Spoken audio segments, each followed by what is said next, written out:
Welcome to Corner of the Galaxy, the show that talks 100% LA Galaxy soccer.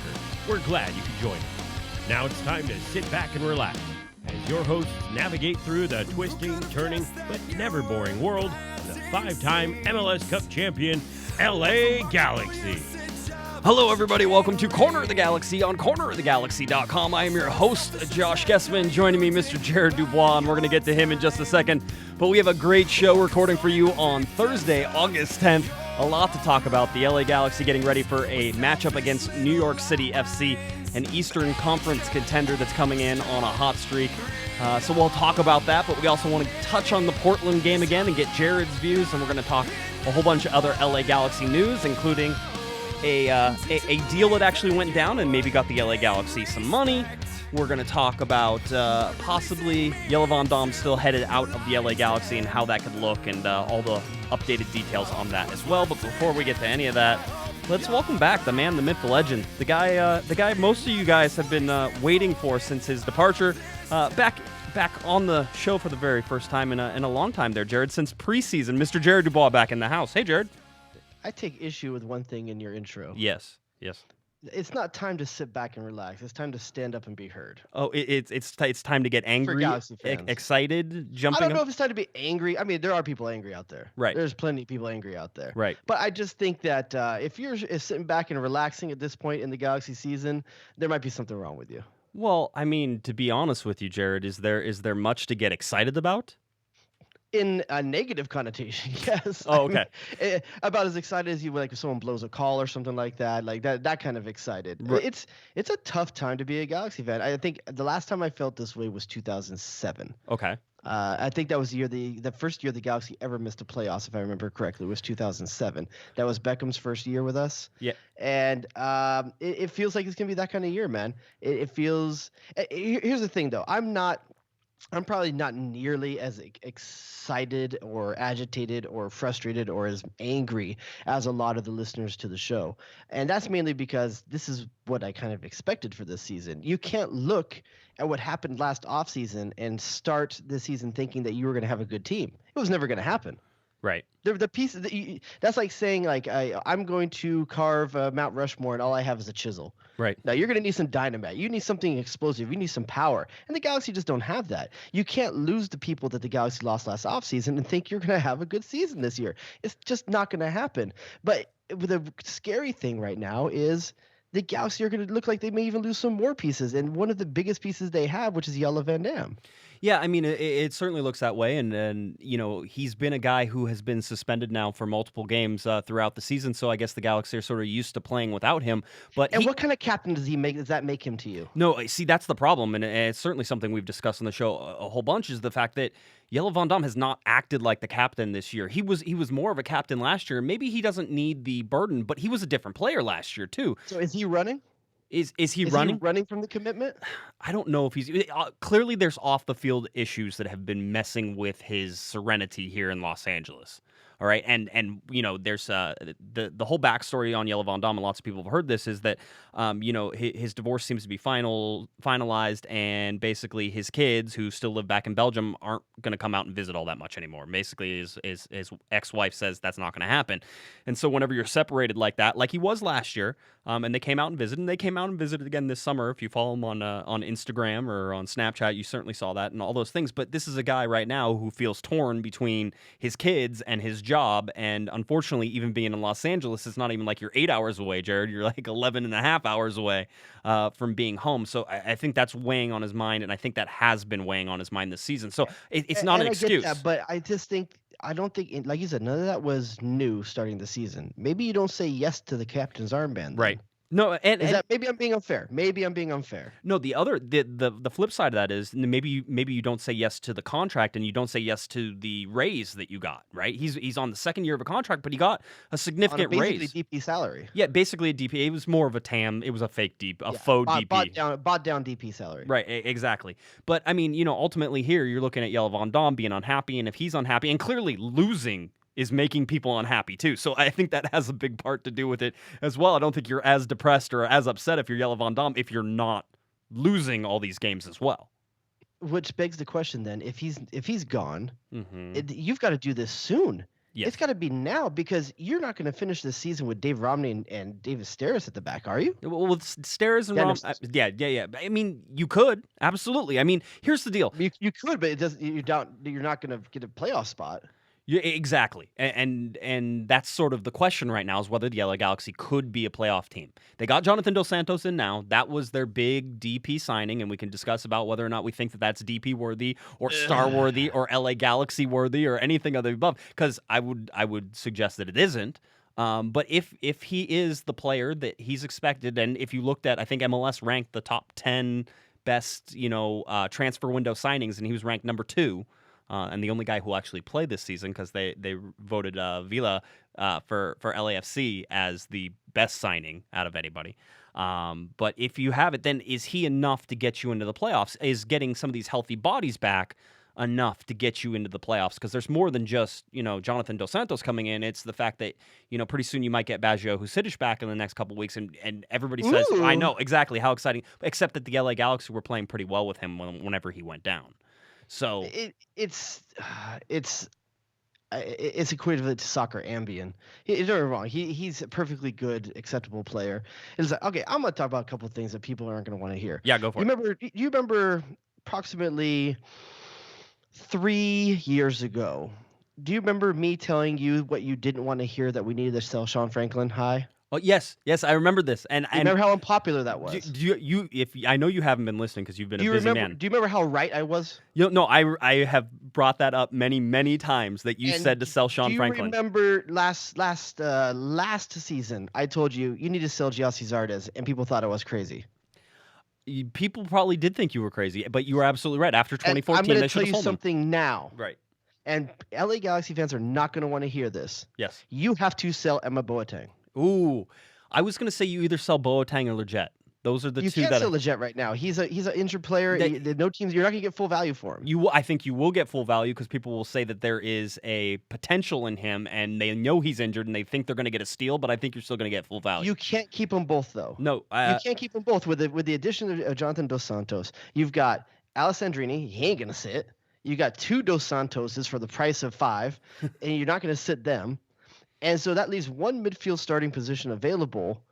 And you can't have Boateng and Leggett once Leggett comes back to health. You've got to sell one of those players. And Galaxy fans aren't going to want to hear this, but Boateng's the one you need to sell because he's hot right now. He's the only positive thing happening in this team right now. Right. So as evidenced by the Portland game where he was... And a left midfielder is gold anywhere in the world.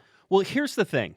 Technically, he's been playing on the right last game, but... I agree with you on the fact that if you're looking for value right now, Ema's one of those guys that you could sell. Absolutely. And I think he's one of maybe only a couple people. You can't sell Gyasi Zardes right now, right? I mean, you could give him away. He's unsellable. He's unsellable. Right. So, and you can't sell somebody like Jermaine Jones. I think that there were possibly offers in there. I thought that if the LA Galaxy paid Jones' salary for the rest of the year and gave him away, that it would be a good move, but that didn't happen. So that's the thing. So you can't sell Jones. You're trying to think of like who these people are. You're not going to sell, Jonathan Dos Santos. He just came in. You're not going to sell Romano Alessandrini. You were right on those. You're not going to sell Gio, even though maybe he needs it. You can't. It's the unsexy thing you have to do. You have to sell the sexy player like Emma Boateng and go buy an unsexy center back. Okay, but that's what sucks. Here's my counter to that. And Emma Boateng doesn't make that much money. Right, so how much you can sell him for an increase? You're right, salary cap wise, it's not. But you just got $500,000 in your pocket. You do that you can use next year. You can't use any now, but you can use it next year. We're playing for next year, homie. I'm just telling you, you have to. You can't even look at it until next year. It's 2018 and actually 2019 money. Emma Boateng makes $115,000, Jared. Can't you just put him on the bench? Fantastic thing. But you also you can get value for him. It's not just salary. You're going to get something better in value. That's one of the best value trade-ups in the entire league. What we got him for originally, it cost us nothing to get him. Right. And versus Leggett, who you've actually put a lot of money in, you've paid him a lot of salary over a number of years, and he may still go up in value. And don't get me wrong, LA Galaxy is always going to have a national team player on this team. Right. They will not allow themselves not to have a national team caliber player on this team. It's important to the team, and Zardes may not be there very long. Right. So I think you keep Leggett for all those reasons. And let's be honest, which guy are you going to put on a poster? Sebastian Leggett. Okay, the guy Wait. is Hollywood. He's married to an actress / singer. Well, I he's mean, he's not the married. He's guy dating. is LA. He's dating. Huh? He's dating. I don't Oh think my they're not God, married. whatever. I'm sorry, Um, I didn't get the definition. He's boning. Okay, my man is getting the high hard one to a very, very attractive woman in Hollywood that's got a Power Ranger skills. Right, power, and that's that's a plus. That's something I think you grow up and try to achieve is to get the Power Ranger So skills. this is why you have to get rid of Emma Boateng. And don't be wrong, I'm not saying have to, like I don't like the guy. He's a fantastic player for us. Right. But you have to you have to cut off an arm that is healthy just to get rid of the possible infection that's in there. Like this is an amputation that we have to do to this team right now. I like my arm, but I got to realize for the rest of my body, I got to sever it. Here's my thing is that for me, selling Emma Boateng, I get what you're saying, and in terms of selling high and the sexy guy and selling, it makes sense in some terms. Here's the other thing though: at $115,000, he just plays off the bench. Don't you? In my mind, Boateng is a better super sub than anybody the LA Galaxy have right now. He's a guy who can constantly gets pulled off because apparently every coach who has ever played him thinks that he gets tired in the 65th, 70th minute. Never makes it 90 minutes. So why isn't he a 65th minute sub to come in and change the pace and do things? You're going to have Leggett playing. You're going to have Ramon Alessandrini. The honest sad answer is your team is terrible for 60 minutes without him, and that's the majority of the game. Well, it's terrible without him and without Sebastian Leggett on here. But if you're looking to the future of what it could be next year, and one of the biggest issues the Galaxy have is depth. He gives you depth, moves him to the bench. You could do that, Josh, but you're not addressing your center back problem. There's still some center back issues, and certainly. But I'm saying Emma Boateng and the value you could get for him, you could get money and a player for him, or you could just get a good center back in trade for Emma Boateng. And then you save your $500,000 and you go buy a striker next year. You could, but I still think that's tops on the list whenever you look at what's going to happen. Here's the thing: you look at striker's more important than a center back right now. Yeah, the Galaxy can't score only goals. Because I'll say that only because Jelle Van Damme is still in our pocket. That's right. If Jelle Van Damme goes away, here's the deal, and let's get to some of that now before we even get any further. I want to give you an update on Jelle. Listen, apparently there's still talks going on, and whether or not Jelle is going to move or not is going to happen here by the end of this month. Basically, the transfer window in Belgium is open until the end of this month, so that's how all this stuff is happening. Yeah, I know the MLS transfer window is closed, but that doesn't matter because it only needs to be open to where the player is going to. So with that window open, Jelle Van Damme could transfer to Belgium to a team like Antwerp in Belgium, and that would happen. But I think the LA Galaxy seem to be lining up a replacement for Jelle Van Damme, and there seems to be just a little bit of a stall going on with that. So the guy's name is Michael Ciani. He's a French 33-year-old center back. He is a free agent right now. He played for Lorient the last season. He's kind of a Jelle Van Damme double, except that his actual position is center back, where Jelle Van Damme's position was a left back. Jelle was a left back, although he's a center back here in Major League Soccer. It's the thing that's sort of holding up right now is it looks like Ciani wants to get an 18-month contract, and the LA Galaxy are more like, hey, let's go 6 months, and maybe we can look at something from there. But I mean, you're looking at things that are happening, Jared, right now, where the Galaxy are trying to, in their in the best case scenario, is let Jelle Van Damme go back to Belgium. And Jelle's contract is up at the end of this year anyway, and it's unlikely right now with everything we know that he's going to renew anyway. So he's not coming back. So you're going to lose him. So if you lose him now, it takes a hit to the playoff picture, right? Because if you're trying to make the playoffs, you would think that Jelle Van Damme plays a huge part of that, right? Yeah, or you keep a player around that doesn't want to be here. And that's the flip side. And the LA Galaxy, for the most part, for their history, have been pretty good, Jared, at letting guys go whenever they've wanted to go. And so Jelle Van Damme looks like he can go to Belgium. I don't know if there's any transfer fees or any money the Galaxy could possibly recoup to get that. There's no tall Dos Santos brother that we can get for center back? I think there's only 2 of them. So I think we may be topped out on Dos Santos brothers. So unless one of them has a child and they play for so long. Come to LA and just start saying, you get a Mexican, you get a Mexican. Yep.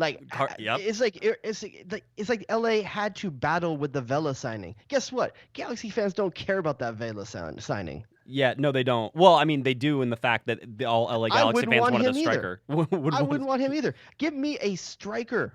Okay, that's sort of what I think. That's what everybody expected. A pure striker. Yeah, and I think that's a pure striker. Not a guy that could play wing or could play striker or anything like that. Yeah, Gyasi Zardes style. I mean, good Lord, if I see Jack McInerney on the field again, I'm going to go crazy. Good kid. Good kid. But this is not a LA Galaxy starting striker caliber player. I would take which one? I do McInerney. Any day, right? Any day over him. At least that guy has some talent.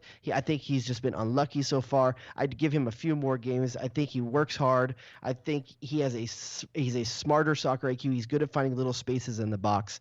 I think he's gonna be opportunistic if he can just get good service. But neither one of them. You can't ride these strikers to a playoff run. So apparently, I'm being told in the chat room that there are 3 Dos Santos brothers. Oh my Lord! Is the other one tall? I don't know. I'm gonna have to. It's one of those things. Santos. Trace Dos Santos. Get the hashtag going. Trace Santos. Okay, we want all the Santos. Dos Santoses. Give me all your Santoses. But no, I mean it is true. The one glaring, I think if you keeping Jelle Van Damme, the one glaring issue that you have with the LA Galaxy is the striker. That is the thing that needed the most attention, and that's the one that didn't get the attention. That's the one that you have to look at and say that was a fail on the front office's part because they chose to go for a midfielder in Jonathan Dos Santos over a striker and a pure striker. And that's somebody certainly they haven't replaced since Robbie Keane left, and Robbie Keane certainly wasn't Robbie Keane the last year of his contract, so it wasn't like, oh, you should have just kept Robbie Keane. That doesn't make any sense either. No, he was not.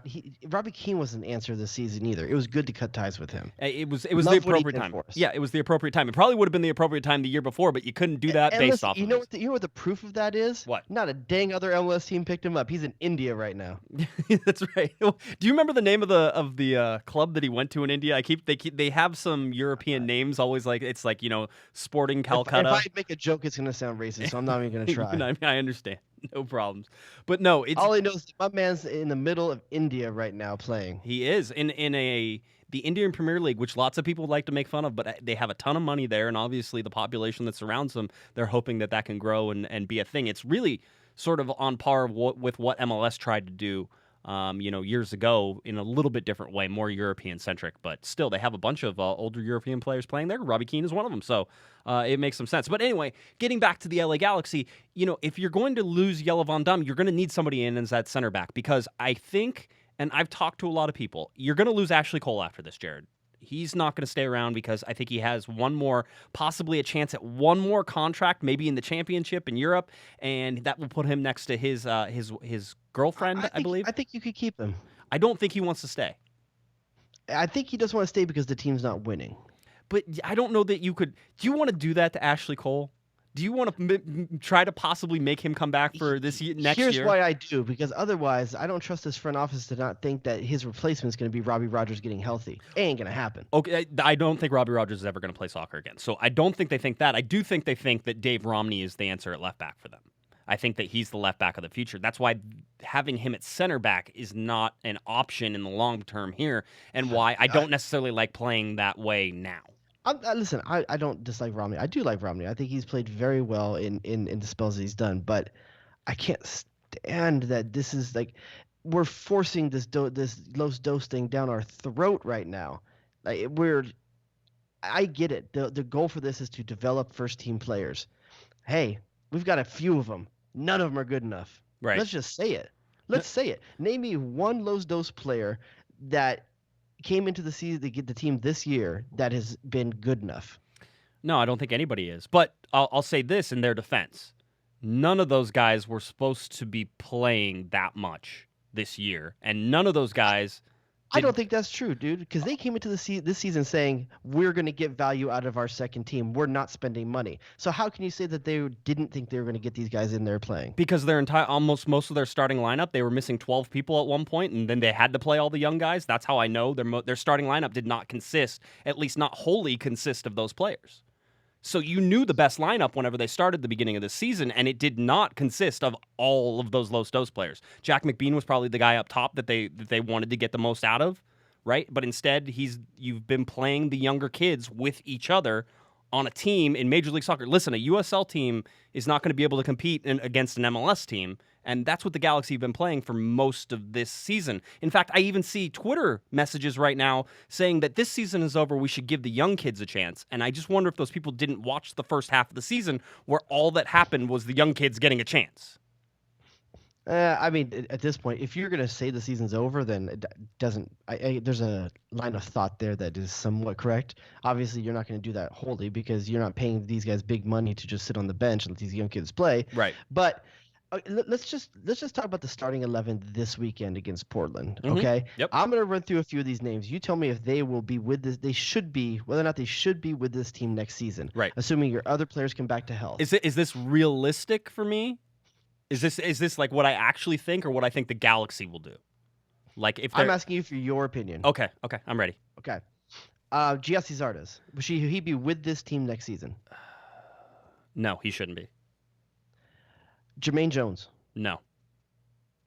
With João Pedro. Yes. So as a starter? Yes.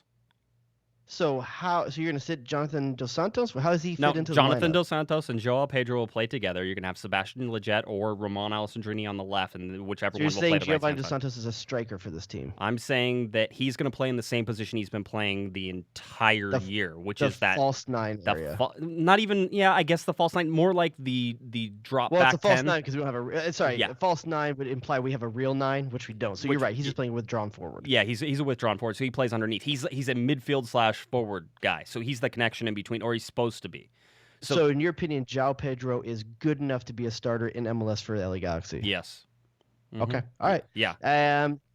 Ashley Cole? No, he won't be here late next year. Jack McInerney? He won't be here next year. Because he costs too much money? He costs no money to the LA Galaxy this year. I don't know how much they'll have to pay him for next year, but this year he costs because he's been on minimum. big contracts in the past. Yeah, he technically is still getting paid by the league a whole bunch of money, but he costs the league minimum for the LA Galaxy right now. So is Philly paying his contract right now? I have no. I think it's because it's an MLS contract, an MLS guaranteed contract. I don't think Philly is. I think the league is paying his contract. It's one of those. So remember, that's a smart bit of business. Well, that was one of the reasons they picked him up, was that it was literally no impact to their salary cap. It was Ross. I think $67,000 is what he's getting paid technically against the salary cap. But I don't know that continues next year if you keep him. All right, thanks for entertaining that, because I did want to get you on the record about Zardes and Jones, and I agree with you on both of those two players. Cut bait. Yeah, cut bait. But they're not going. And Jones obviously that's a null factor. You're not going to bring a guy back for the lack of impact he's had this season, even when healthy. Yeah, no. Obviously from a season standpoint, it's not worth it because how much money you had to pay for a guy that was injured most of the season. Shocker. Yeah. And in addition to that, the results you've gotten on the field with him have not been good enough. No, they haven't been, and quite honestly, I think that he was one of the major reasons why there was so much locker room strife in there in the first half of the season. I think that he's one of the main culprits there. I think that he's one of the first guys who sort of said it was okay to not pay attention to Curtinolfo, and I think that some of the guys went along with that. And ultimately, whether or not that's true in terms of how that ended up happening and how they end up losing faith in Curtinolfo and whether that was even justified, which it may be justified. But I don't think you need a leader, a guy who's supposed to be a leader. He was supposed to be one of your veteran leaders, going in there and sort of setting that tone. You would expect that somebody would be a little better than that. In regards to Gyasi Zardes, too, we need to let him go for his own good, too. That dude needs a fresh start someplace else. He needs to go. There's too much pressure on him here. I think he needs to get out of Los Angeles. I think he needs to get out of Major League Soccer, quite honestly, because I don't know that I'm okay, Jared, if I'm the LA Galaxy letting him go to another MLS team. Are you? It depends on how the money is. I mean, are you going to be able to get money? I mean, right now he's in like JPA territory. It's like, where's Chivas USA? Let's go ahead and unload him over there. Don't you say a damn bad word about JPA. He was one of the best DP signings ever in this league. In the league, yes. And sexy as hell. And so I was going to say sexy, definitely. In the league, yes, for the LA Galaxy. Dude, he could play Latino Superman. I think I remember the first time you ever got a press pass actually to go is one of those things you actually stopped and went in and you saw Juan Pablo Angel up close and you said he was still as sexy in person as he has ever been. Hey, we actually got a call here. Let me see if I can get this person on. So 323, who's this? This is Eddie from Southgate. Hey Eddie, how's it going, buddy? What do you got? Pretty good, man. You guys are talking about Zardes right now, and he mentioned to let him go for his own good. I had a thought on that. You guys ever think it's a problem that the coaches, whether it be Bruce or Shiggy or Nofo, keep letting him play? I mean, as bad as he's been playing, I mean, what kind of message are we sending to the rest of the players? No, Eddie, I think that's a great question. It's something I've actually been talking to a bunch of people about is will they ever sit Zardes? Because if you're looking at it, and certainly I think there's been some question about whether or not there's been accountability on this team in terms of, even the available bodies. Zardes was healthy, so they sort of played him. Now that you have bodies back, do you continue to play him even though he's not making an impact? And quite honestly, it's like playing like down a man a lot of times. I think playing him has been justified. Right. To And literally... also, I mean, what do you guys think about McInerney? I mean, I saw this Portland game. Yeah, we lost, but I mean, the guy had a chance. He made that run, which I haven't seen from anybody else. He had that bicycle kick attempt. I mean, that's pretty bold for a guy that hasn't been playing too many minutes. Yeah, no, that is Eddie. Hey, Eddie, I appreciate it. Thanks for the call, Jared. What were you going to say there? Sorry, sometimes I'll weigh in a McInerney too as well after. But yeah. I think that the act of playing Gyasi Zardes has been justified all the way up until this week for a number of different reasons. Amongst them is the potential of the person you had behind him was not probably for sure MLS caliber. Right. And in the past, Gyasi Zardes has been MLS caliber. And there is a theory that you play a guy through a slump. That's anywhere in sports. Yes. But with the signing of Giovani dos Santos now, and the continued emergence of Emmanuel Boateng, you don't have to play Gyasi Zardes now. I think this is the first week where now you have enough options, and with Husidic coming back now, and you can move midfield players around a bit. Not that they're going to play the same position, but you have more depth at midfield now. Unless you're going to play him instead of McInerney up top as a striker, right? I think you can finally make the case that you don't start Gyasi Zardes. But I understand Onalfo playing him through this whole time because you're paying him the money. You're paying him the money, and you don't have Leggett on the bench that you could put in instead. Right. No. If you're going to the bench, you're putting in what? Villarreal? Right. Yeah, I mean he's even injured right now, so he's not coming on. I mean, you could put in Bradford Jamieson. Yeah, Bradford Jamieson, who, listen, he tries hard when he's out there, but you're getting the same player, basically, as Gyasi Zardes. Neither one of them is making a difference day in, day out. They're good athletic specimens, but they are just not combining with the theme of this team. Yeah. Bradford Jamieson works hard, though, and I'll give him that. He works really hard out there. He does. But I just don't – I think he's out of position, to be honest with you. Right. I don't know that he's a winger. Right. No. I understand what you're saying on that. Here we got another. I think he's very similar to Gyasi Zardes, that he doesn't have a true position, and that's a problem. Well, it's up to the coaches to find that, and that's sort of been my frustration with a lot of these guys. Let's say I think I have another call here, Jared. I'm not sure they can hear you because that happens sometimes. So let me see if I can get this person online. 323. Who's this? It's Colin from Burbank. Hey, Colin. How's it going, buddy? What do you got? Man, that guy Jones is really bad. We just saw that right now against Portland. Right. I don't know, man. I think they just got to sell him. It's going to be like the whole thing with, what happened last year with Reading, and, they're just going to ship him out to some random European team and whatnot. But yeah, man, I don't think he's cutting it as well. I was going to ask you as well, do you think it's best to rest Shiget for the rest of the season and then get him ready for January? You know what? That's a good call. That's a good question, Colin. Let me ask. Let's get Jared's to weigh in on this one. You're not going to be able to hear him, but I appreciate the call. We'll get back to you. All right. All right, see you, man. All right, Jared. Do you think the LA Galaxy should shut down Leggett for the rest of the season? Not even worry about him coming back. He is supposed to, by the way. He's maybe 4 to 6 weeks out from coming back right now. I'll give you 2 reasons why you don't. Okay. You do need to get a toe in the water on how his recovery is. And you can find a lot of that out just from like practice and stuff like that. But I think you're going to want to see how he is in a game and see how he needs to learn to trust that foot again. Right. And I think games are how he's going to do that. There's definitely a case for why you'd want to put him in bubble wrap and save him for next year. But I think you're also killing his competitive spirit by doing that. And I'll give you another reason. Another reason why you need to play him this season is because he might be the guy you have to sell. Yeah. So you need to showcase your product because maybe that team doesn't come for Emma Boateng. And maybe there's that team out there that's interested in Leggett, but they haven't seen him play. So you might be able to get 20% more on his value if they knew that he's a good he's a known quantity and that he's healthy. So I think there's a few reasons why you play Leggett, and more than anything is I don't subscribe to the theory of you ever not trying to do your best on a team. Yes, I get that. Here, we got another call, too. It's one of those nights. We'll see how quickly. 909, who's this? I bring the freaks. Hey, what's up, Josh? It's Javi in Dallas. Hey, Javi, how's it going, buddy? What do you got? Good.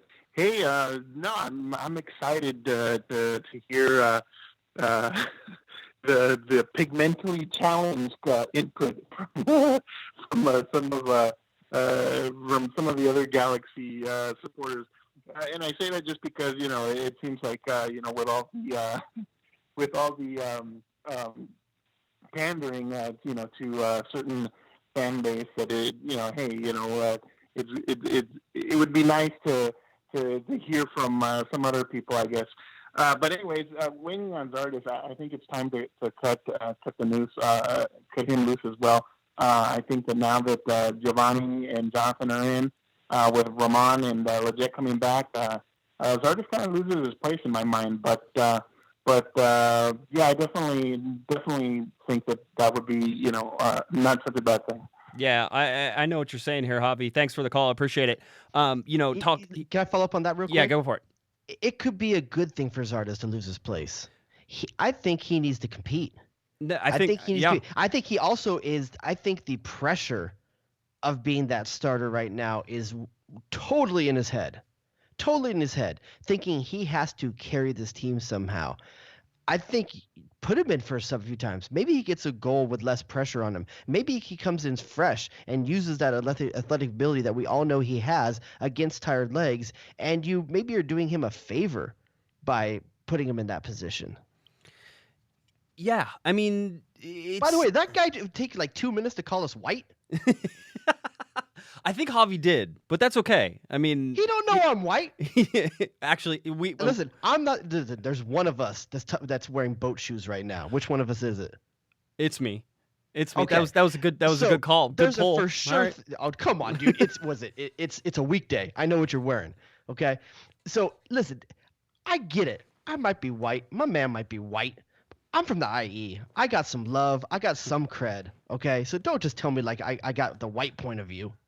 Yeah, I know what you're saying, but no, at the same time, I think he was also complimenting us, that saying, hey, it's not just the white guys, all right, that there's other people and there's other views that think that the LA Galaxy in the front office is also possibly pandering by signing some of these guys like Jonathan Dos Santos. I'll tell you, talking to Chris Klein, he thinks that Jonathan Dos Santos was the best player that they had in their sights to sign, and I'm sure he would say outside of Zlatan Ibrahimovic, but that was always sort of, a dice roll about how that was going to go. But there's also the option of just you don't sign someone.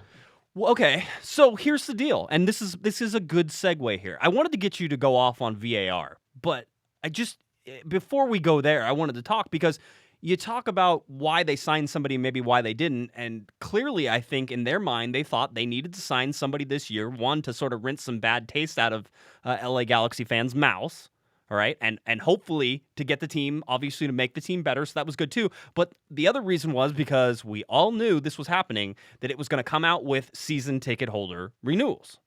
And those season ticket holder renewals came out today. Do you feel better, Jared? Let's say you were going to buy season tickets. I know that's not necessarily your thing anymore, but let's say you were going to buy season tickets. Does having Jonathan Dos Santos on the team make you feel better about buying season tickets? Does having Siggy Schmidt in as head coach make you feel better about buying season tickets? Because there's questions that I think all line up to what's happening right now.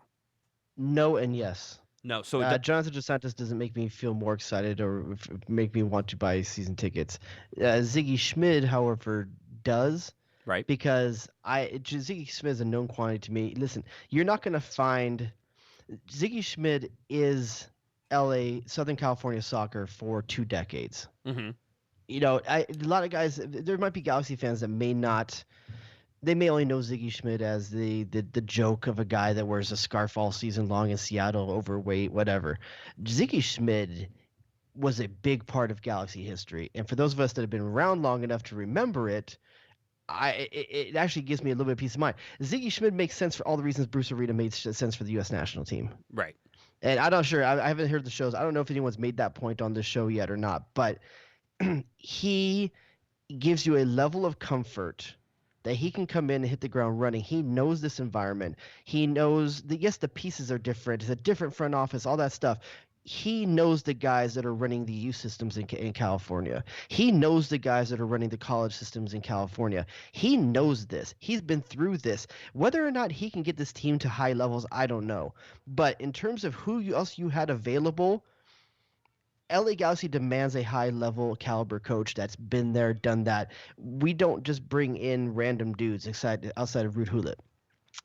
And I think Ziggy Schmid is smart for a number of those reasons. Now, to tie this back into what you were just saying a moment ago about pandering, I talked about Galaxy fans like myself that have been around for a minute and remember.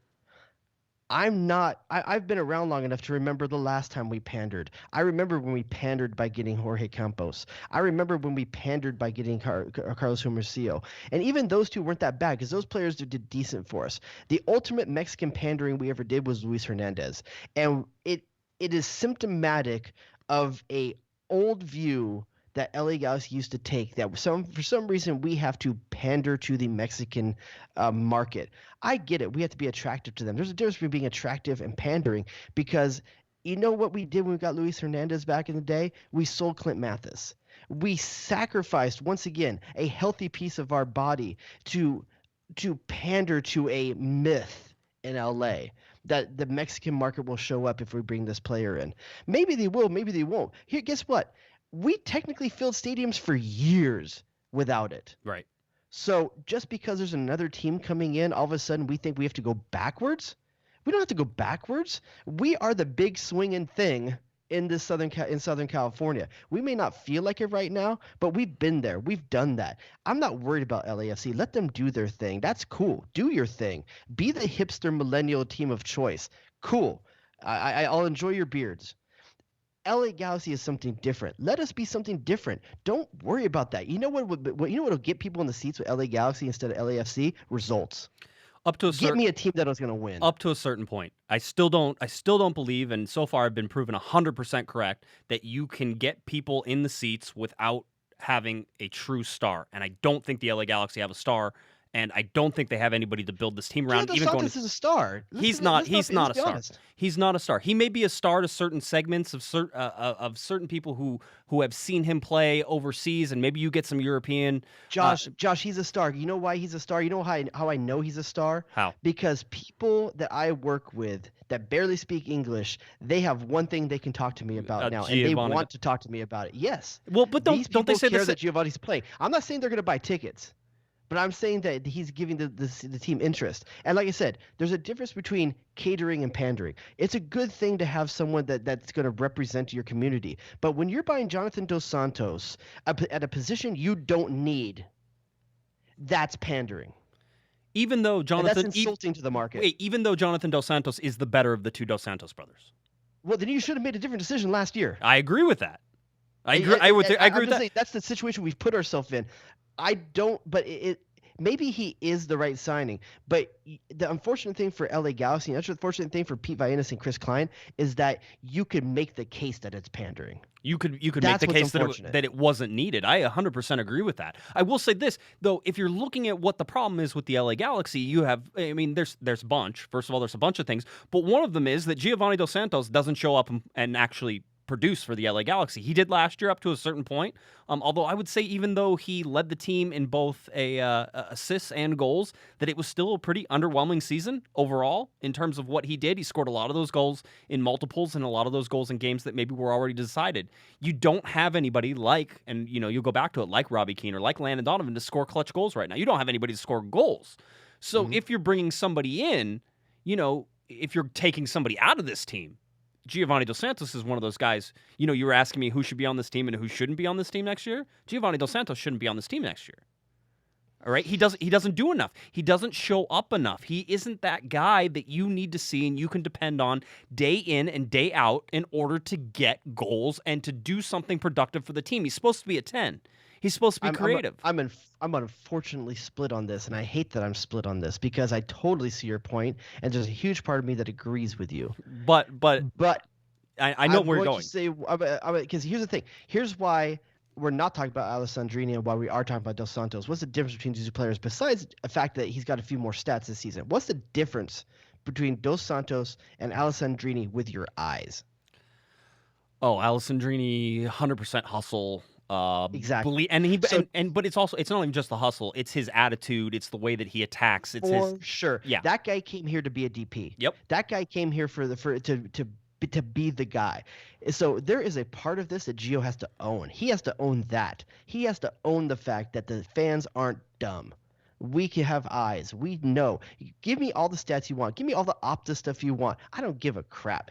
I have eyes. That guy doesn't care enough. So there is that, and I agree with you on that. And for that reason, I can make the case like you that he shouldn't be here next year. Here's the other part of it, and I'm going to take now a little bit of logic to this. Who's the guy got? Who's the Robbie Keane? Who's the striker that he's supposed to be helping feed for goals? Who's the guy that's supposed to stretch a defense for him? Is Jack McBean going to stretch a defense for Giovani dos Santos and give him space to create? Well, okay, so it's not a vacuum here. No, it certainly is not. And there is an argument, and by the way, I think that argument loses sort of its validity the more and more you go with this lineup with better players in it now that some people are healthy. But there is an argument here that the reason that the forwards aren't scoring, like Jack McBean or Jack McInerney or Ari Lassiter or anybody else that they've tried in that position, because really, I mean, Jack McBean's been the most successful striker for the LA Galaxy this year. With two goals in the Colorado game. That sentence. But here's the two. So here, talking to people who are close to the team and who know things, they told me one of the reasons, and these aren't people who are in a position to make things happen, but one of the reasons that they were so successful in that Colorado game, one is because it's Colorado. Certainly that makes sense. But two is because if you looked at the players that were surrounding Jack McBean in that, it was, and this actually goes counter to my old argument, by the way, so I just want to point out that it runs my old argument right off the rails, is that they had the guys that he had played with down at the USL level, right, that were surrounding him in that game. They ended up creating the chances and knew the runs he was going to make, and that's why he scored 2 goals. It was familiarity. It was the way it works. Here's the thing with Giovani dos Santos. Yes, and here's the argument that goes back that loses a little more validity as we go along, is that it wasn't the forwards. Because if you look at even in the last game against Portland, you had Jack McInerney miss 2 good chances probably. 2 good chances. Those are some of the 2 if first. You're calling a bicycle a good chance. Okay, so the one that he had that Cole put him in back behind, I think, was a great ball. Yes, for sure. Yeah. For sure. If that was very difficult for him. That is I don't care who you are. That's a difficult touch as a striker. You're just trying to redirect it. You're not trying to put too much, and he got too much of the ball. It bounces over. I understand all that, but that chance right there, Jared, was one of the few chances the LA Galaxy have had this year in terms of a striker getting free and having a chance on goal. So is it the strikers? I can remember another one, though. There's one from Jack McBean on a header. Header on 6-yard line. Yeah, absolutely. There have been. But I'm telling you that those are more the exception than the rule. The fact that I can remember it, that's the sad part, to your point. And that's sort of what I'm saying. So the argument could be, and this is why Jonathan Dos Santos could be somebody who helps, and granted, we've seen him for 30 minutes, so I can't tell you anything yet. Could he be the creative force that is needed in order to get these strikers the chances that they need, being linked with Giovani dos Santos, who's supposed to get the strikers these chances, and who's also supposed to be creating some chances for himself? Because the Galaxy don't have a striker who can create. And quite honestly, there are very few strikers in Major League Soccer who create their own chances. We don't need a guy that can create. We need a guy that can finish. That's it. But we have a bunch of players we're paying to create. True? Well, yes. You have Giovani dos Santos is paid to create. I'd say Ramon Alessandrini is paid to create. Unfortunately, he's paid to create. Jonathan dos Santos will now be paid to create. Yes, absolutely. You have a plenty of guys. That's like saying you've got 5 servers for a table of 1. How much can that guy eat? And the problem is we got a striker that doesn't know how to use a fork and a spoon. Yeah, and no, there's some of that, and certainly, I'm of the opinion that the Galaxy should have gone out and got a striker. They seemed like that's where they were focused on too. If you look at all of the people they went after, right? I mean, who are all the people? Oh, the Argentinian dude as well. So yeah, you had Benedetto, you had Gignac, right, and then you had Zlatan. So those 3 are all strikers. So you had a chance to get a striker there, and you didn't get a striker, and then instead you went with a box-to-box midfielder. Instead, we asked our team, "Hey, who you got in your phone book?" Do any of you have any brothers? Jose, Jaime, put your hands down. Yeah, exactly. We're done with that train. So no, that's sort of what you're saying. So no, I get what you're saying. Is we need finishers. I mean, the LA Galaxy need finishers in the worst possible way. But I also think that they're not getting the chances, and the chances they are getting, they're not converting. So you have to, especially with strikers, especially with forwards, you have to give them a whole bunch of chances until they're successful. That's the great thing about being a forward. I was always a defender.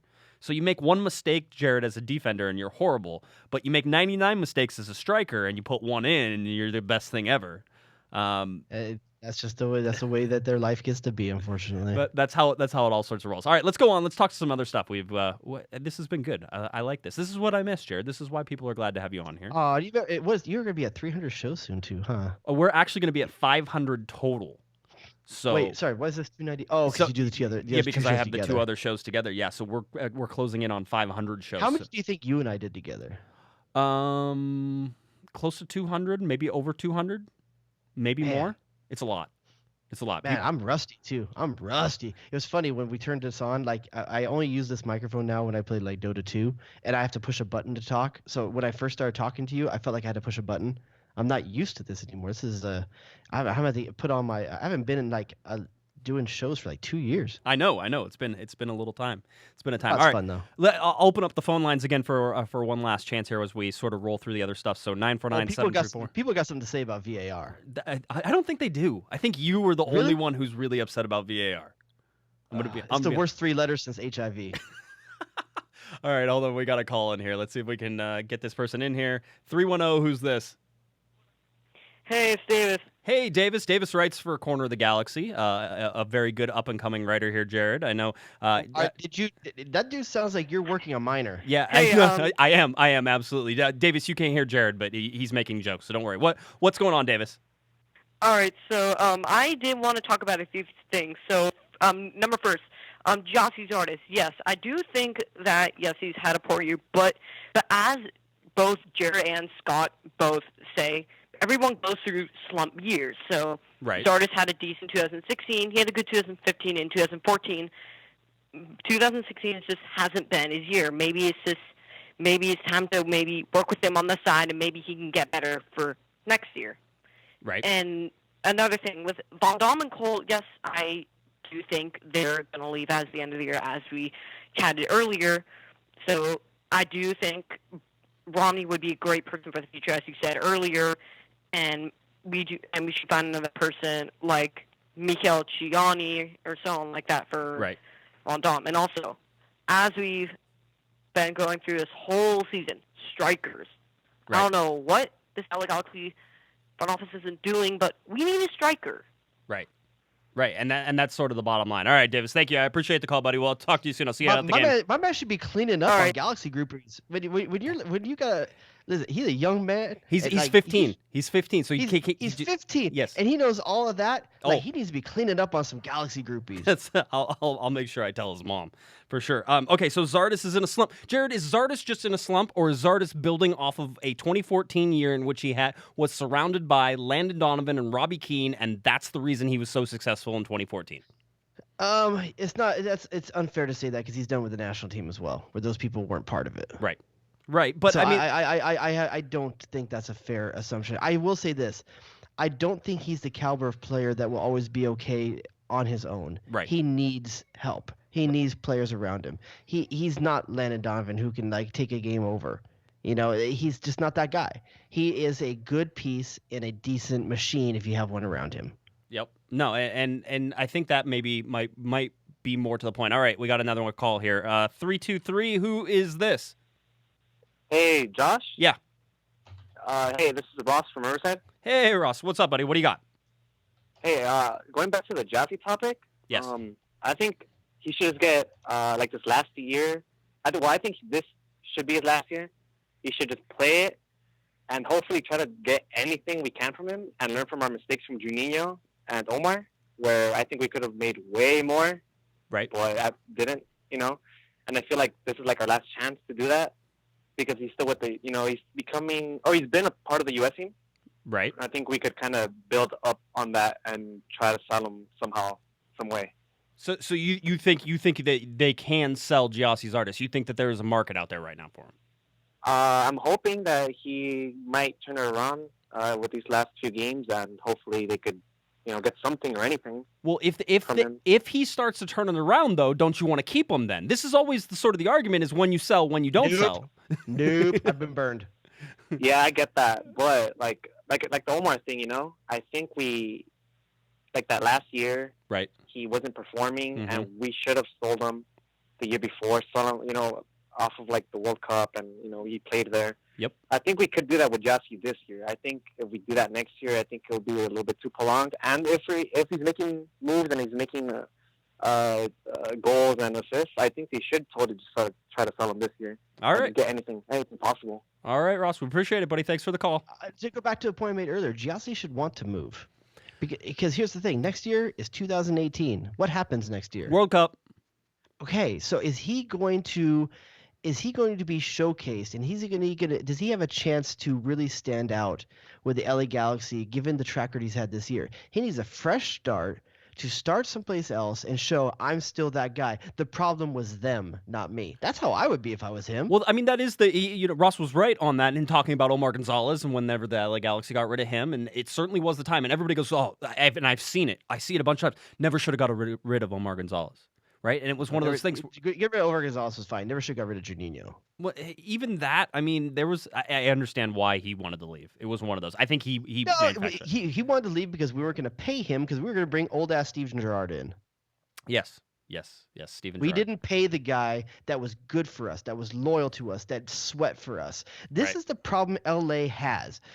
We don't get the fact that the fan base is smarter than what the front office gives them credit for. We have eyes. We don't just have ears. We don't just hear names. We have eyes. If you tell us we can have the name Gerrard or have Juninho, who we've seen with our eyes, work his ass off for us, we'll take Juninho. Yeah, we don't need the name if you give us the passion. I agree with that. I agree up to a certain point. You're still gonna. Nobody. I'll be gladly proven wrong, Jared. If this team next year somehow is able to put this stuff together, they're gonna have to shed some guys. Some guys are leaving. You already know that. Some guys need to leave. Some guys won't leave.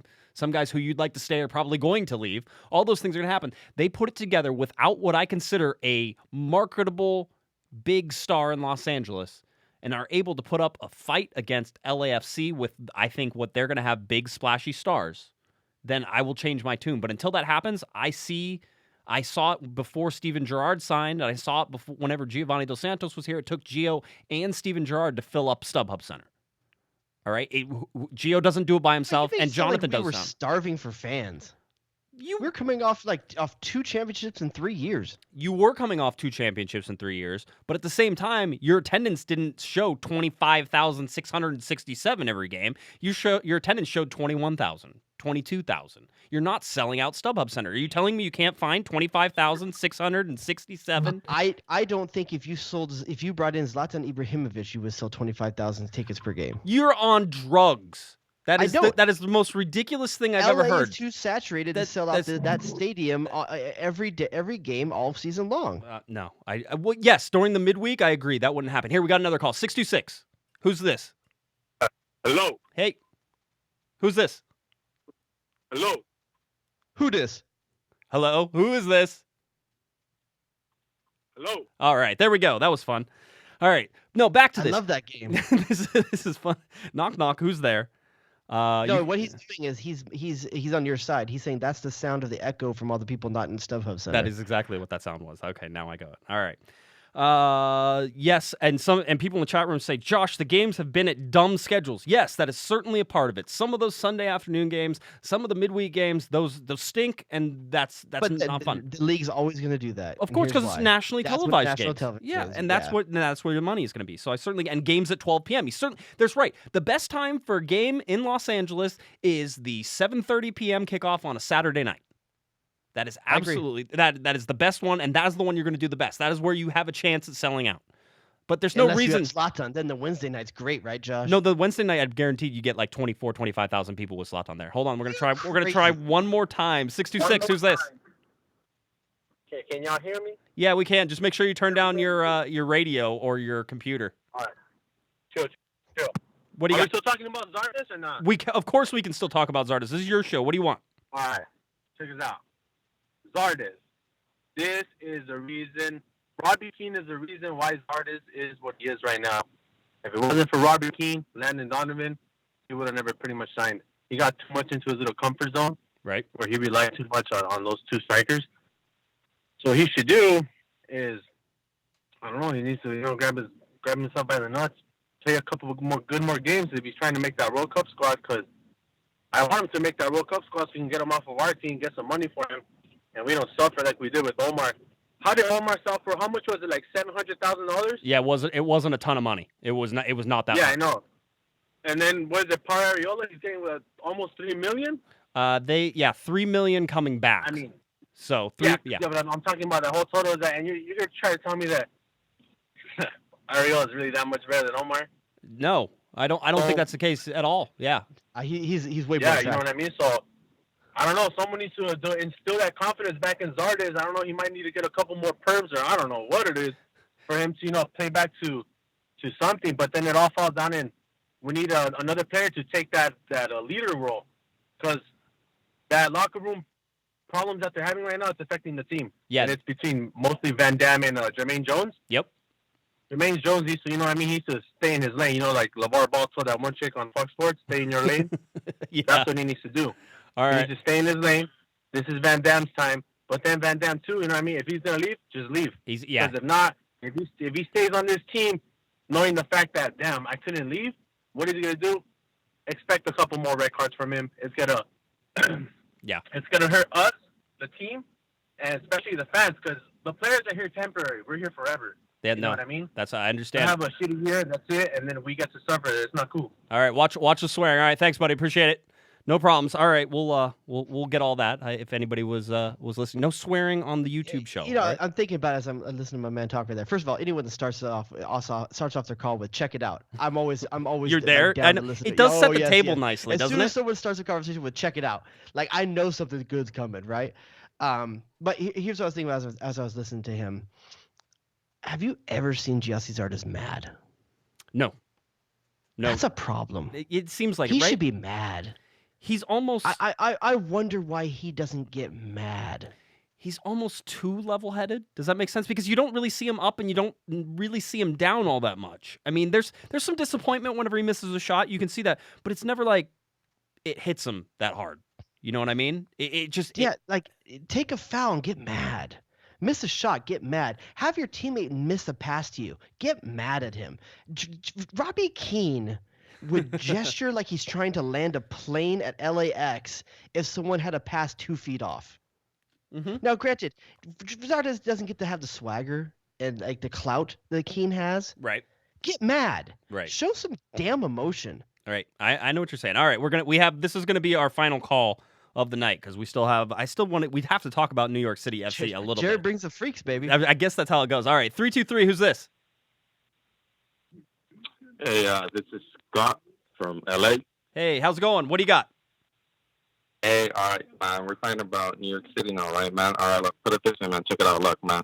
All right, so you got David Villa, you got Jonathan, and you got Gio. They've all played in EPL. Do y'all think that each one of them from each both of the sides of the team know how each of them are going to attack each other, defend each other, knowing to have that EPL background?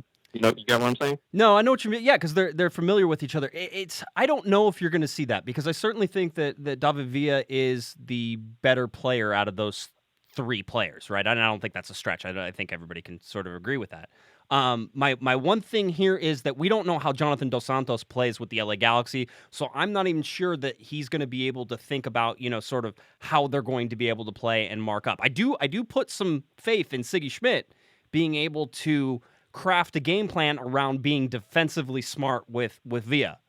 But I don't know if you get just a straight over transfer just because those guys have seen each other before going up against each other in New York City FC. I don't know if the Galaxy are in any position to be able to rely on Gio and Jonah to be able to help them handle Villa. Does that make sense? Yeah, that does make sense. I thought about that too, because, man, when Montreal played against Galaxy, you had that Drogba and the Girard kind of a thing right going on. Yep. So, and hey, watch out, man. There's just All right, man. Thanks a lot. I appreciate it. All right. See, my man, he started with check it out as well. Check it out. I think that's the new thing. If you're calling in, it's check it out. That's how we're, which is always better than how are you doing?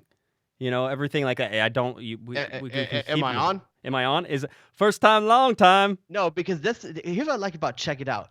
I'm telling you up front. I'm a man who needs to. I have an opinion you need to respect. Yes. Pay attention to me. Check it out, Josh. This is my show now. Whenever you say check it out, it's like this is my show. Which, by the way, it is. Whenever you call in, it's your show for like 30 seconds until I hit the red button. All right, so certainly appreciate all the calls. Good thing it's in your hands and not Trump's. We don't want him blowing anything up now. No. All right, I want to get to one, an email, and then two, talk about New York City FC. And we have some team news we have to do as well. So let's do team news. We'll do the email. We'll talk about New York City FC. We'll get out of here. All right. Here is the team news. Obviously, everybody has heard by now the only move that sort of came down at the deadline deal for the LA Galaxy was that Paul Arriola, who is not on the LA Galaxy roster, went from Tijuana to DC United. The transfer fee was about $3 million. He's going to be paid over $1 million at DC United. Why does any of that matter? Because the LA Galaxy got $500,000 in allocation money. That's $300,000 in general allocation money and $200,000 in targeted allocation money from DC United for the rights to Paul Arriola, who at one point was in the LA Galaxy Academy for approximately 7 or 8 months. Treat yourself. And then decided that he was going to Tijuana. And so the LA Galaxy made an offer to him. He rejected that offer, but because they made an offer, they kept his MLS rights for, I think it was up to 4 transfer periods. Good old Bruce. Oh, it doesn't make you feel like warm like a blanket.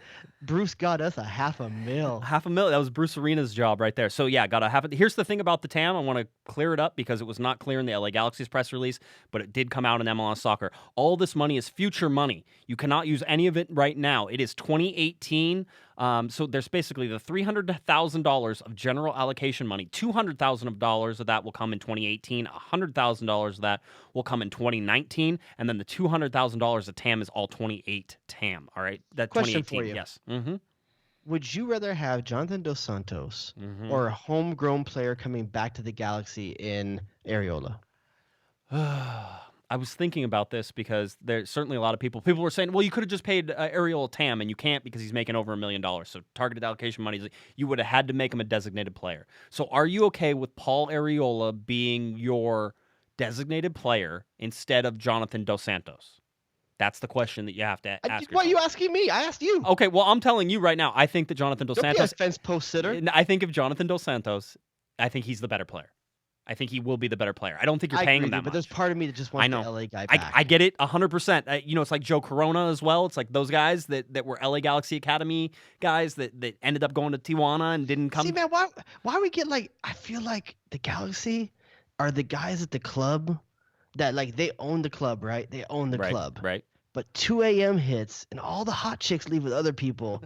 And they have to take home whoever's left stumbling around. I mean, you can't really say that. All of our hot chicks take off on us, dude. You can't really say that whenever it's the same team that has brought in people like, David Beckham or Robbie Keane. But they got Efren Alvarez. They got Efren. I'm going to whisper something to you. Okay? Yes. I'm going to whisper something. Yes.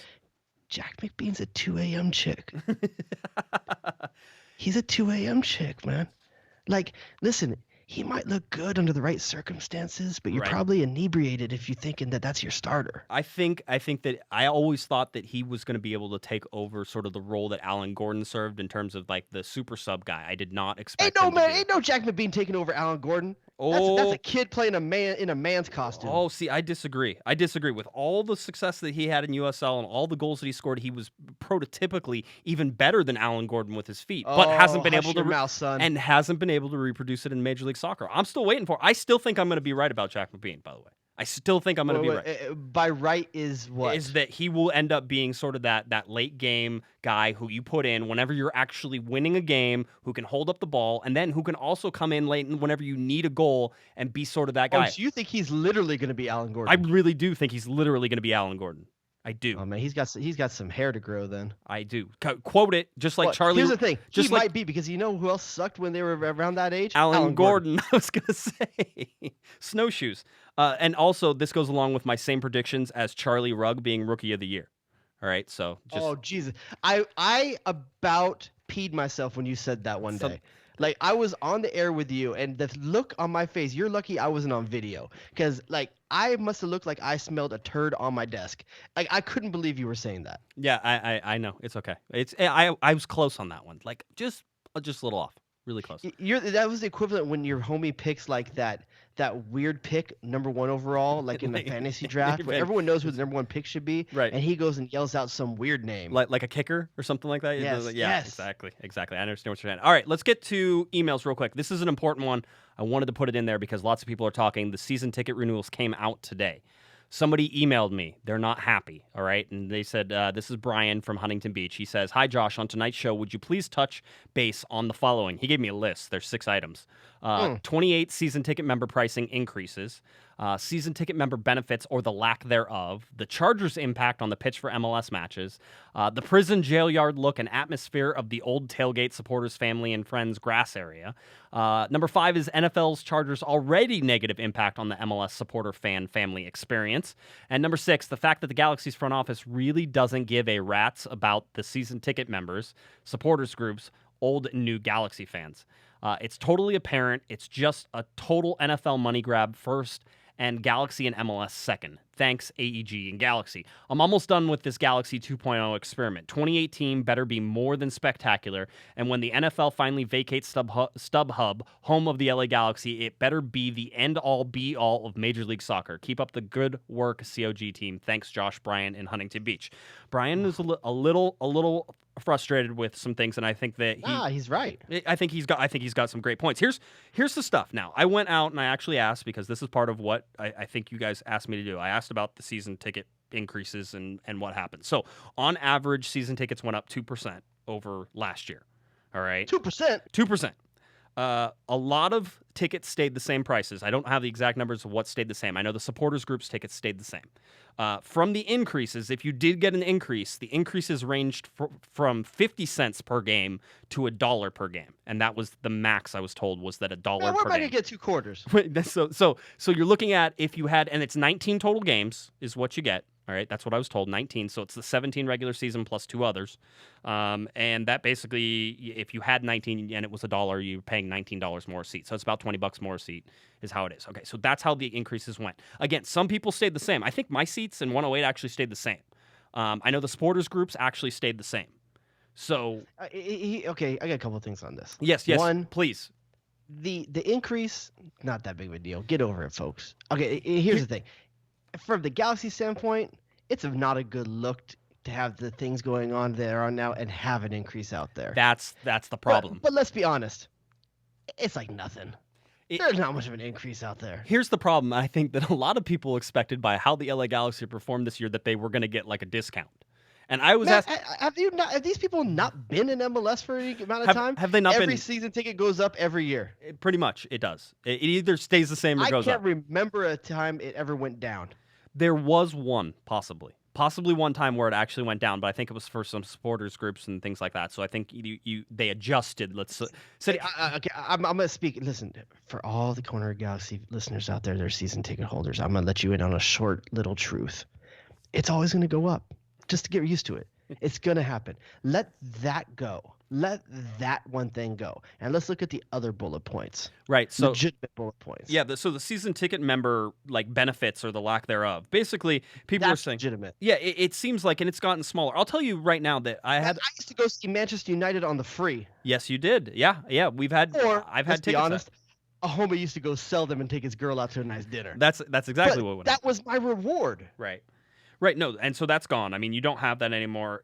Really, what you're seeing is, there's still the season ticket member rally. There's 20.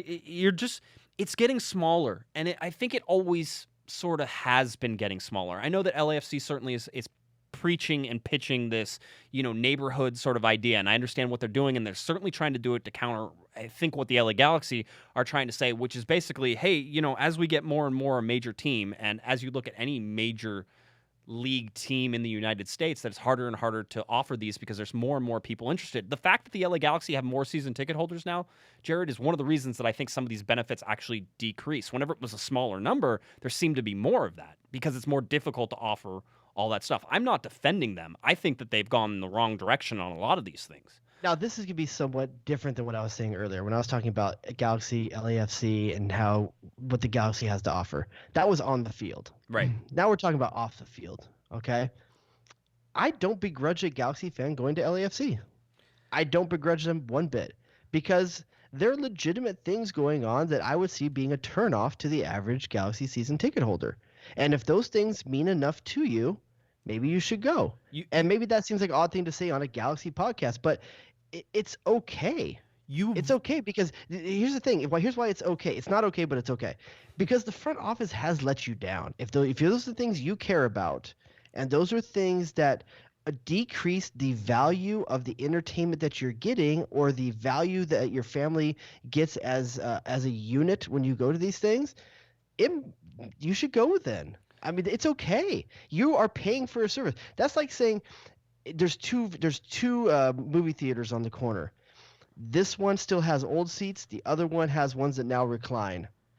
If that's important to you, go to the other one. Right. The other one might be the one you've always gone to. You love it. Your family has a connection to it. It has the food you like or whatever. There's memories to be had because every Friday night, traditionally, that's the one you went to.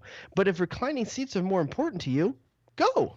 Well, here's the other part of this, and it's certainly something we touched on the show before, is that as a fan, you get to vote however you want. For sure. You get to decide whether or not you want to not renew your season tickets for next year and that you're just going to buy them off the market. And that is your way of protesting, and that's your way of voting and telling the front office that, hey, you're not doing what I expect you to do. If your goal is if you want to buy season tickets and then not show up as a form of protest, you're allowed to do that. That's another way for you to vote. If your vote is to pick up and move over to a new stadium and a new team with LAFC, then that is your vote as well. If that's what you think is the right... Thinking that way, and I will never... You got to grow a mustache, though. You probably do. You probably do. But I don't want to criticize fans for exercising their voice, and that is however you choose to do it. Especially even people who are really vocal on social media about how bad the LA Galaxy. That is your way to vote and to be angry and to show the front office that you're not happy with the product that they put on the field or the product that they're giving you at the stadium. Any of those things are valid, and it's not a measuring contest here about who's the better fan or who isn't. I've been in those before. It's not good. Especially on my end. Yeah. So, I mean, that's what I'm saying is that you get to vote however you want. I would think that, with the history the LA Galaxy have, if that's something that attracts you to this team and has kept you here, it's certainly something that's kept me here.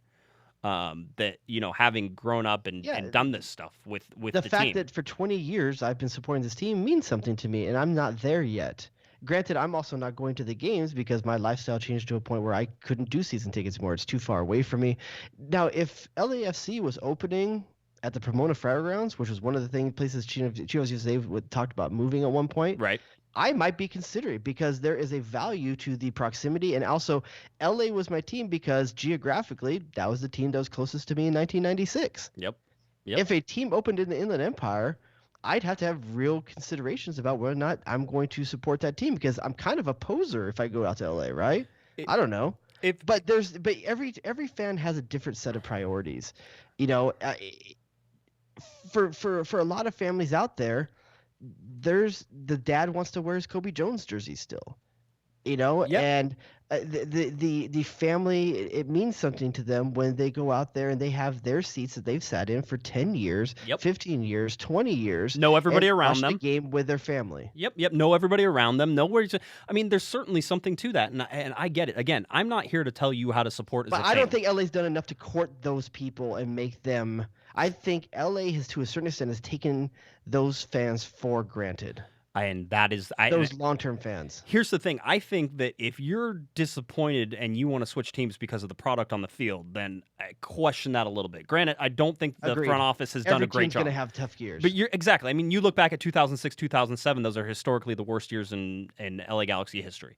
You look at where they are now, and they're slightly above 2007, and they're equal with 2006. All right, so just to put everything in perspective, that's what you're going through. So every team goes through ups and downs. But if you feel that the front office has let you down in terms of what you're getting as a product, whether you're upset that the Chargers are coming into StubHub Center and that they could possibly ruin the field for the LA Galaxy, if that's something that you think is a big enough deal, then that's a reason to leave.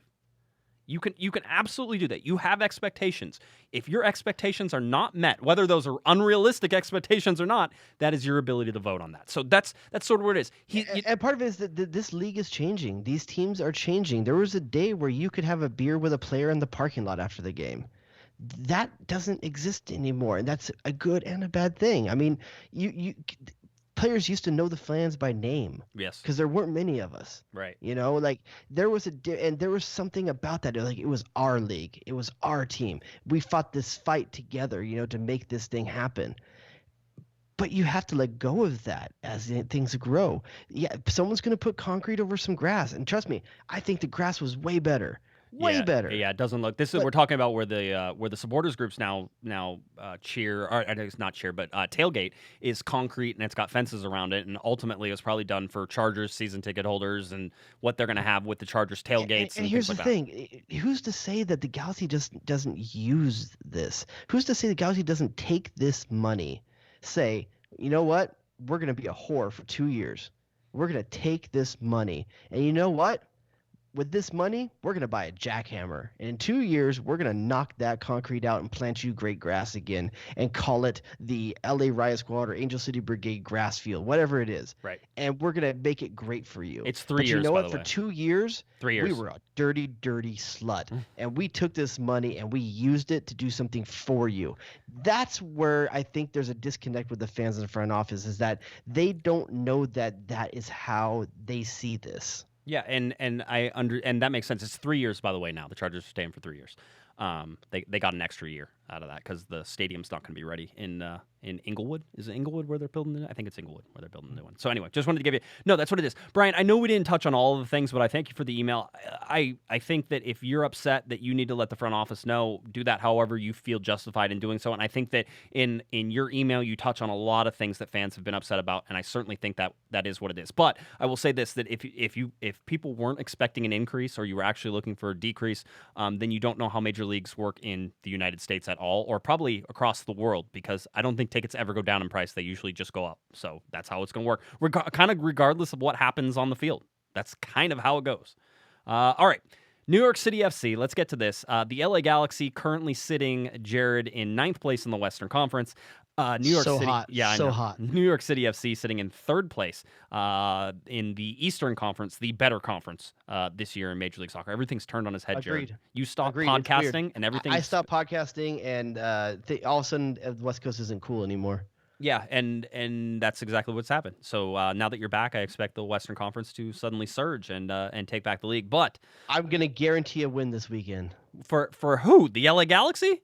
For the LA Galaxy. That's how much this means that me coming back to the show. Wow. Over New York City FC. This game is on Saturday. Wait. This doesn't come out till Monday, right? Yeah, no, it's coming out tomorrow. Yeah, don't worry about it. In fact, Thursday, as we're recording, it will be out tonight, Jared. You have nothing to worry about.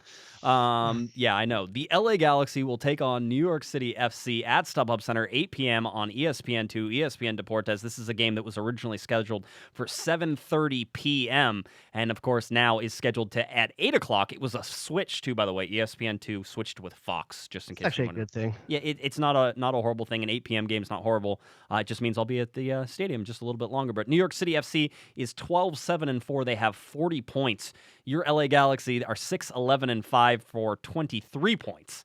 There's quite a difference there. And, of course, the LA Galaxy looking at their home record of 1-6-4 versus New York City FC's away record of 4-6-1. Here is the big stat that I have, Jared.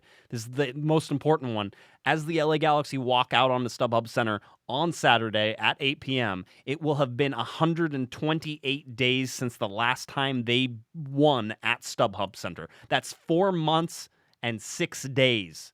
Didn't we go almost 4 years at one point with like one loss? It was. I think that at one point combined there was a total of 3 or 4 losses in the last 3 years or something like that. So yeah, it was. It's a departure that really is. You know what? You want an even more shocking statistic? Yeah.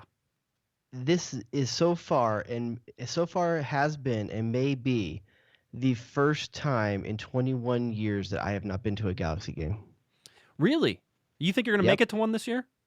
I don't know, man. I don't see anything on the field that makes me feel like I have to. Yeah, I understand that. Yeah, I mean, no, I got a lot of stuff going on. It's gonna be tough, but I've been to either a season ticket holder, at least at a game. Even when I went to college in San Diego, Right. I made it to at least a couple games.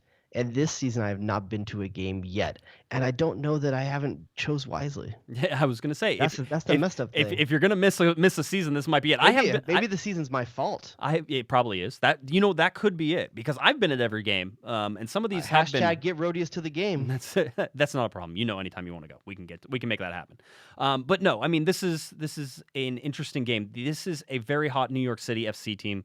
Coming in with David Villa, who just scored a hat trick against the rivals New York Red Bulls. They won that game 3-2 last Sunday. It was a game that got played after the LA Galaxy's early game last Sunday. This is a New York City team that seems to have all the momentum working in its favor. And the last time they came out to Southern California to play the LA Galaxy, they got stomped 5-1.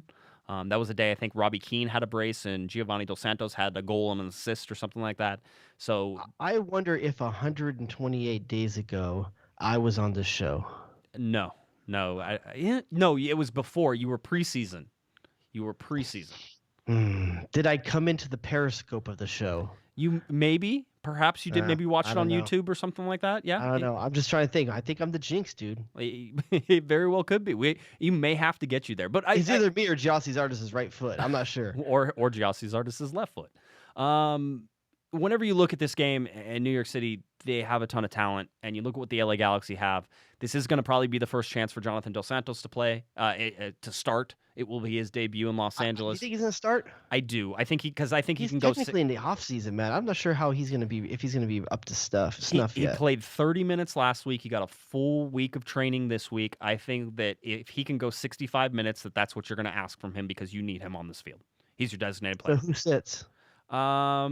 If it was me, I somehow think they're going to cram like 5 midfielders into this lineup.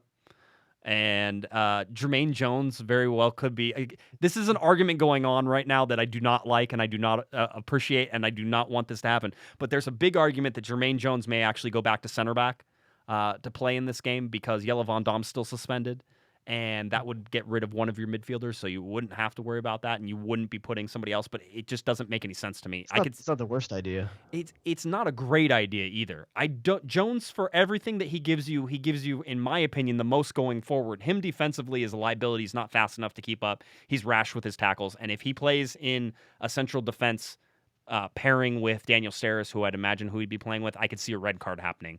But I could also see a shift like they did in Portland, Jared, where they went to 3 in the back, and Jermaine Jones either comes into the game to play the 3 in the back, so that way you have Steres and Romney flanking him on either side and pushing Cole. It's way too much change for this team. Well, that's sort of the problem too. It's a fundamental shift, and Ziggy, find me a time in Ziggy's career where he's chosen to do a 3-5-2. He did it last week in Portland. That was not 3-5-2. Yeah, it was. Yeah, so he pushed Cole and Van Aanholt up into the midfield, and he dropped Jones back, and so then he brought Jonathan Dos Santos in. So you're talking about the last 10 minutes of that game? The last probably 15, 20. Okay, that wasn't his. I'm talking about that's not what he chose to play for the game. Correct. That wasn't his plan to play a 3-5-2. They chose it. That's how they chose to get an extra offensive player on the field on the end of the game. Correct. I don't think that's how they're going to say that is emergency. That's emergency work right there. Yeah, the Galaxy have doing a lot of that. DEFCON 3. The Galaxy give up the first goal too often, so there's a lot of DEFCON 3 and 4 going on here. Wait, I always get confused. Does it count worse the lower the number is? Is it DEFCON 1 is the worst? I need to go watch War Games. I was going to say War Games. So you need a little bit of War Games. Matthew Broderick. Oh, did you read Ready Player One? I did not. You'd know if you did. Yeah. Okay, I don't want to ruin anything. Okay, don't no spoilers. But the movie's gonna have something different than the book, and it's about war games, and it's making you mad. To me. It's disappointing. I understand how that is. I know. I read the Harry Potter books, and the movies are great, but they're not as good as the books. Let's see. Anything else, Jared? Do you want to cover? I mean, I know we'll have you on again. This isn't the last time, but we are going to rotate through people. No, my schedule is better now, so I can every once in a while make it in. There we go. So that's. I'll say this: Eji De La Garza. Starting 11 for the league this weekend. We almost got it through a whole best 11. It's kind of a drinking game, but not a drinking game, which is how I said VAR is the worst 3 letters since HIV. Yeah, AJ is the best 2 letters since BJ. Oh, gotcha. BJ Bradford Jameson, Or the Bear, Brian the Jordan? TV show. Brian Jordan? No, BJ the Bear. BJ and the old Bear. TV show. Gotcha. Okay, I just wanted to make sure. All right. That thing was funny. All right, Jared, why don't you tell people where they can find you? You're still around on Twitter. Are you still live on Twitter? I don't do quite as much as I used to. I currently have nothing to plug other than the fact that occasionally I have a few glasses of wine and I tweet about LA Galaxy and other things at JRodius, JRODIUS. All right, and if you're looking for me on Twitter, it's at Guesman, JGUESMAN, and of course at Galaxy Podcast. Head on over to cornerofthegalaxy.com where you can find all of our articles, podcasts, shows, everything that you could possibly want right there at cornerofthegalaxy.com. Read about Paul Arriola and the trade and why the LA Galaxy got that money and what they can do with that money over on cornerofthegalaxy.com. Big game for the LA Galaxy. We're getting into almost must-win territory. If anything's going to happen, if things are going to happen, it needs to happen on Saturday. LA Galaxy versus New York City FC, Saturday, 8 p.m. on ESPN2, ESPN Deportes. Again, 8 p.m., not 7:30 p.m. All right, everybody, thanks for joining us. We certainly appreciate it. For Mr. Jared DuBois, I'm Josh Guesman, and you've been listening to Corner of the Galaxy on cornerofthegalaxy.com. Have a great one, everybody. You've been listening to the Corner of the Galaxy podcast on cornerofthegalaxy.com. You can follow the show on Twitter and Instagram at Galaxy Podcast. And be sure to check out and subscribe to iTunes, Stitcher, and Facebook by searching for Corner of the Galaxy. And for all of your independent LA Galaxy news, discussion, and entertainment, including this podcast, head on over to cornerofthegalaxy.com. Fans, thanks for listening. We ask that you be kind and courteous to your neighbors as you leave the podcast. We thank you for joining us and look forward to seeing you again. Until then, I'm Michael Araujo, and on behalf of the entire Corner of the Galaxy crew, goodbye, everybody.